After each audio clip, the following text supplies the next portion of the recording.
ସକାଳୁ ସକାଳୁ ଏମିତି ହବ ବୋଲି ମୁଁ ଭାବିନଥିଲି।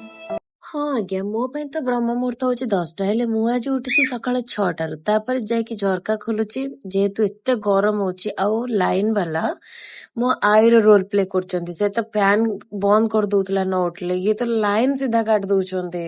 ତାପରେ ମୁଁ ଲାଗି ପଡିଥିଲି କପଡା ଧୋଇବାରେ। କପଡା ଧୋଇ ସାରି ଯାଇଥିଲି ଛାତ ଉପରେ ଶୁଖେଇବାକୁ। ଦେନ୍ ମୁଁ ରୁମକୁ ଆସି ଗୋଟେ ସାୱାର ନେଇ ଯାଇଥିଲି।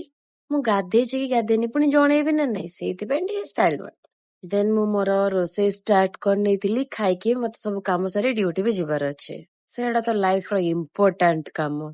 ଦେନ୍ ଠାକୁର ବାସନ ଧୋଇ ସାରିକି ସବୁ ସଜାଡିକି ରଖିଦେଇଥିଲି। ତାପରେ ମୁଁ ଯେହେତୁ ମୁଣ୍ଡ ସଫା କରିଥିଲି ତ ଟିକେ ମୁଣ୍ଡ ଶୁଖେଇ ଦେଇକି ବାହାରିଲି ଠାକୁର ପୂଜା କରିବା ପାଇଁ। ଯେବେଠୁ ଘରେ କହିଛନ୍ତି କି ତୁଳସୀ ଚଉରାରେ ପାଣି ଦେଲେ ଶୁଭ ବୋଲି, ତ ସେବେଠୁ ମୁଁ କଣ୍ଟିନ୍ୟୁ କରୁଛି।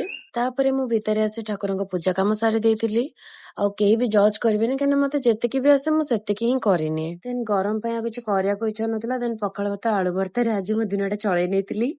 ଦେନ୍ ବସି ପଡିଥିଲି ଏଡିଟିଂ କରିବା ପାଇଁ କି। ଆଜି ପାଇଁ ଏତିକି। ଆପଣମାନେ ସେତିକି ଭିତରେ ଲାଇକ୍, ଫଲୋ ଆଣ୍ଡ ସେୟାର ନିହାତି କରିବେ। ସବସ୍କ୍ରାଇବ କରିବାକୁ ତ ଜମା ବି ଭୁଲିବେନି। ରହିଲି, ଦେଖା ହବା ଆଉ ଗୋଟେ ଭିଡିଓରେ।